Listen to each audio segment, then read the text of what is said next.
जय श्री कृष्णा। उम्मीद है इससे पहले का अध्याय भी आपने जरूर सुना होगा, जिसमें एक राक्षस ने राजा की कन्या को अपहरण कर लिया था।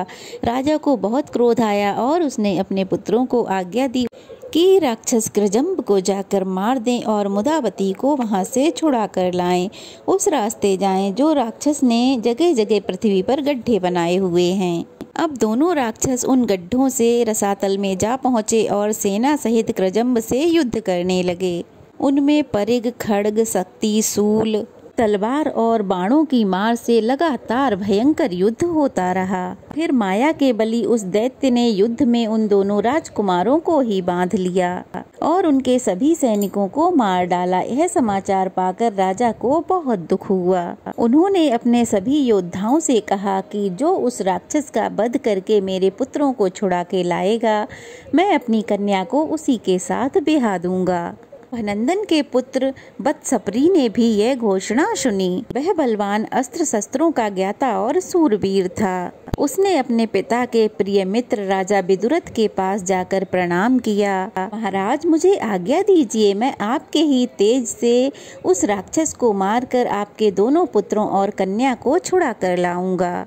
यह सुनकर राजा ने अपने मित्र के पुत्र को छाती से लगा लिया और कहा, जाओ वत्स, तुम्हें तुम्हारे कार्य में सफलता प्राप्त हो। इसके बाद वीर राजकुमार खड्ग और धनुष बाण लेकर अपने हाथों में गौधा के चर्म से बने हुए दस्ताने पहनकर पहले से बने हुए गड्ढे के मार्ग से तुरंत ही रसातल में पहुंच गया। वहां उसने अपने धनुष की भयंकर टंकार सुनाई, जिससे सारा पाताल गूंज उठा। वह टंकार सुनकर दानवराज कृजंब अपनी सेना लेकर वहां पर आया और राजकुमार के साथ युद्ध करने लगा। दोनों के पास अपनी अपनी सेनाएं थीं। एक बलवान के साथ दूसरे बलवान के साथ भयंकर युद्ध चल रहा था। लगातार 3 दिनों तक ये युद्ध चलता रहा। तब वह दानव अत्यंत क्रोध में भरकर अपना मूसल लाने के लिए दौड़ा। प्रजापति विश्वकर्मा जी के द्वारा बनाया गया वह मूसल सदा अंतःकरण में रहता था और गंधमाला तथा धूप आदि से हर दिन उसकी पूजा की जाती थी।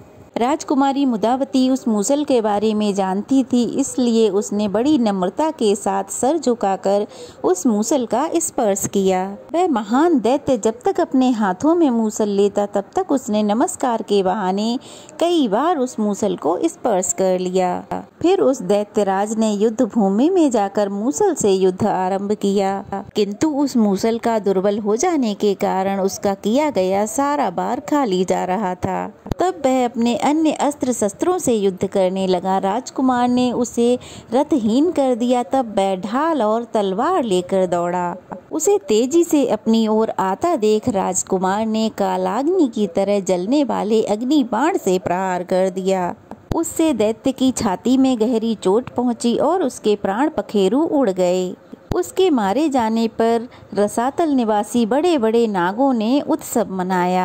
राजकुमार पर पुष्पों की वर्षा होने लगी। गंधर्वराज गाने गाने लगे और देवताओं के बाजे बज उठे। राजकुमार बत्सपरी ने उस राक्षस को मारकर राजा विदुरथ के दोनों पुत्र और उस कन्या को आजाद करा दिया।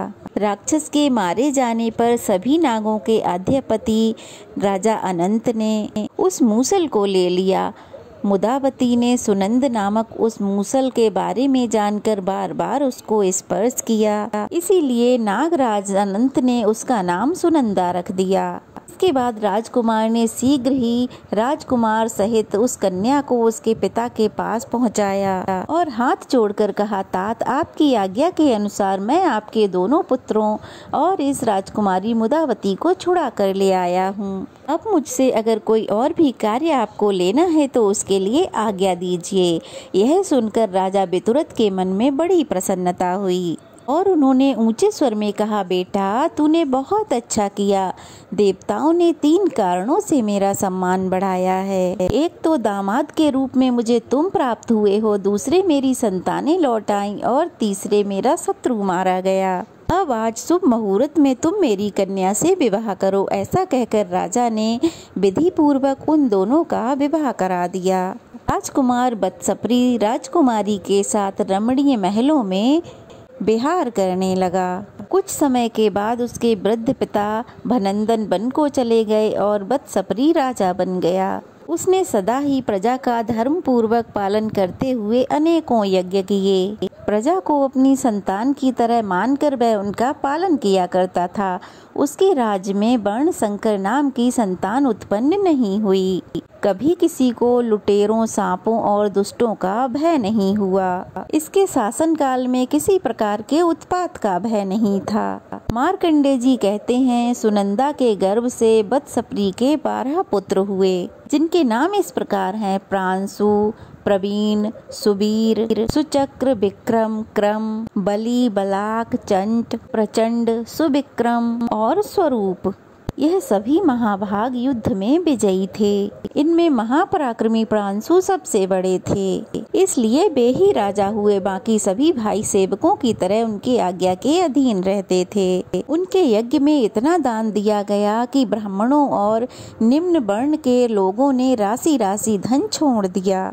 यानी कि अधिक द्रव्य हो जाने के कारण वे सभी द्रव्य अपने साथ ले नहीं जा सके और कुछ द्रव्य धरती पर ही पड़ा रह गया, जिससे इस पृथ्वी का वसुंधरा अर्थात धन धारण करने वाली नाम प्रसिद्ध हुआ। वे प्रजा का पुत्रों की तरह पालन करते थे। उनके खजाने में जो धन एकत्रित हुआ था, उसके द्वारा उन्होंने जो लाखों यज्ञ संपन्न किए, उसकी कोई संख्या नहीं है। प्रांशु के पुत्र प्रजाति थे। प्रजाति के खनिद्र आदि 5 पुत्र हुए। सबसे बड़े खनिद्र राजा हुए और वे अपने पराक्रम के लिए विख्यात थे। खनिद्र बड़े ही शांत, सत्यवादी, सूरवीर, समस्त प्राणियों के हित में लगे रहने वाले, धर्मपरायण, वृद्ध पुरुषों के सेवक, अनेक शास्त्रों के विद्वान, वक्ता, विनयशील, अस्त्र शस्त्रों के ज्ञाता, कभी डींग न हाँकने वाले और सभी लोगों के प्रिय थे। वे दिन रात यही प्रार्थना किया करते कि सभी प्राणी प्रसन्न रहें और दूसरों पर भी स्नेह रखें। सभी निर्भय हों, किसी भी प्राणी को कोई भी दुख, कोई भी कष्ट ना हो। समस्त प्राणी सबके प्रति मित्र भाव रखें। ब्राह्मणों का कल्याण हो, सब में परस्पर प्रेम रहे, सब वर्णों की उन्नति हो, सब लोगों का कल्याण हो। आप लोग जिस तरह अपना और अपने पुत्रों का कल्याण चाहते हो, ठीक उसी तरह सब प्राणियों के प्रति हित बुद्धि रखते हुए बर्ताव करो। यह तुम्हारे लिए हित की बात है। कौन किसका अपराध करता है? अगर कोई मूर्ख किसी के साथ गलत करता है तो निश्चय ही वह उसका फल भोगता है, क्योंकि फल हमेशा कर्ता को ही मिलता है। इसलिए लोगों, यह सब विचार कर सबके प्रति अच्छा व्यवहार रखो। इससे इस लोक में पाप नहीं बनेगा और आपको उत्तम लोकों की प्राप्ति होगी। हे बुद्धिमानों, मैं तो ये चाहता हूँ कि आज जो मुझसे स्नेह रखता है, इस पृथ्वी पर उसका कल्याण हो, और जो इस लोक में मेरे साथ द्वेष रखता है, वह भी कल्याण का भागी हो। राजा प्रजाति के पुत्र ऐसे ही थे। वे सभी गुणों से संपन्न थे। उनके नेत्र कमल पत्र के समान थे। उन्होंने अपने भाइयों को अलग अलग राज्यों में अभिषिक्त कर दिया और खुद समुद्र बसना पृथ्वी का उपभोग करने लगे। उन्होंने पूर्व दिशा में अपने भाई सौरी को, दक्षिण में उदावसु को, पश्चिम में सुनय को, उत्तर में महारथ को अभिषिक्त कर दिया। उन चारों भाइयों और राजा खनिद्र के अलग अलग वर्णों के पुरोहित हुए और वे ही परंपरा के अनुसार आगे चल के मंत्री होते आए। ये चारों राजा अपने अपने राज्य का उपभोग करने लगे। खनिद्र सबके सम्राट थे। महाराज खनिद्र चारों भाइयों और अपनी प्रजा पर पुत्रों की तरह स्नेह रखते थे। एक दिन राजा सौरी से उनके मंत्री विश्ववेदी ने एकांत में कहा, राजन, मुझे आपसे कुछ कहना है। जिसके अधिकार में यह सारी पृथ्वी रहती है, उसी के बस में अन्य सभी राजा भी रहते हैं। वो तो राजा होता ही है, उसके पुत्र, पौत्र तथा वंश के अन्य लोग क्रमशः राजा ही होते हैं। इसलिए आप हम लोगों को साधन बनाकर अपने बाप दादा के राज्य पर शासन कर लीजिए। हम इस लोक में ही आपको राज्य पहुंचा सकते हैं, परलोक में नहीं। राजा ने कहा, हमारे ज्येष्ठ भाई राजा हैं और हम लोगों को पुत्र की तरह अपनाए रखते हैं। फिर हम उनके राज्य पर भला किस प्रकार अधिकार जमाएं? तब विश्ववेदी बोले, राजन, आप राज्य पर अधिकार कर लेने के बाद राज्योचित धन संपत्ति के साथ अपने भाई की पूजा करते रहिएगा।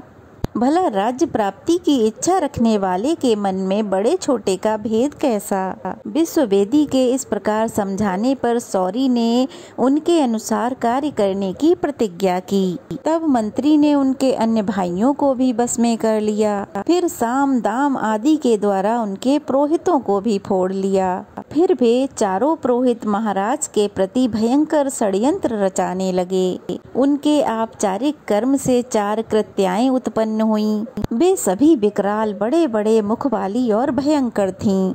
उनके हाथों में विशाल भयंकर त्रिशूल था। वे सभी राजा खनिद्र के पास आईं। राजा साधु पुरुष थे, इसलिए उनके पुण्य समूह से वे परास्त हो गईं और लौटकर उन दुष्ट आत्मा पुरोहितों पर ही टूट पड़ीं। कृत्याओं ने उन चारों पुरोहितों और सौरी के मंत्री विश्ववेदी को जलाकर भस्म कर डाला। इस घटना से सभी को बड़ा विस्मय हुआ, क्योंकि भिन्न भिन्न नगरों में निवास करने वाले वे सभी पुरोहित मंत्री एक ही समय नष्ट हुए थे।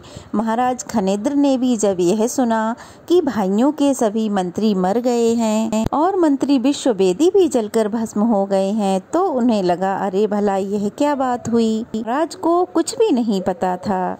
तब उन्होंने अपने घर पर पधारे महाराज वशिष्ठ जी से पूछा, हे महाराज, भाइयों के पुरोहित और मंत्री जी जो नष्ट हो गए हैं, उसका क्या कारण है। राजा के इस प्रकार पूछने पर महामुनि वशिष्ठ ने सारा वृतांत ठीक ठीक बता दिया।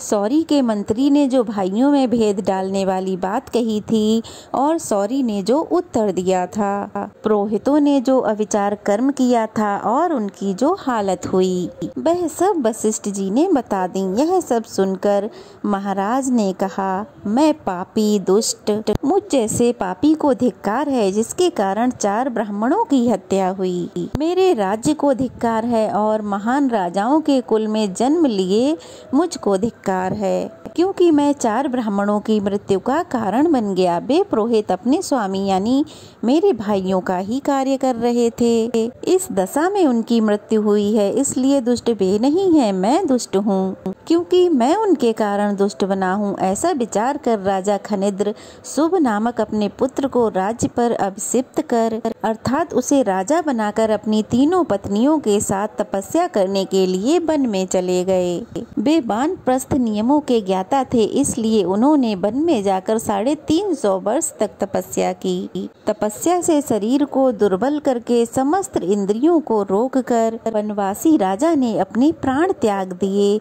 इससे वे संपूर्ण कामनाओं को पूर्ण करने वाले अक्षय पुण्य लोक में गए। उनकी 3 पत्नियां भी उन्हीं के साथ प्राण त्याग कर उन्हीं के लोकों में चली गईं। राजा खनिद्र का यह चरित्र पढ़ने और सुनने पर मनुष्यों का पाप नष्ट हो जाता है। अब शुभ का वृतांत भी सुनो। जय श्री कृष्ण। आज की कथा यहीं समाप्त हुई। शुभ का वृतांत बहुत ही रोचक और ज्ञानवर्धक है, इसलिए आप सबको जरूर सुनना चाहिए। आज की कथा कैसी लगी कमेंट बॉक्स में बताइएगा। अच्छी लगी हो तो वीडियो को लाइक करके शेयर करें और अगर नए हैं तो प्लीज़ चैनल को सब्सक्राइब करें। जय श्री कृष्ण।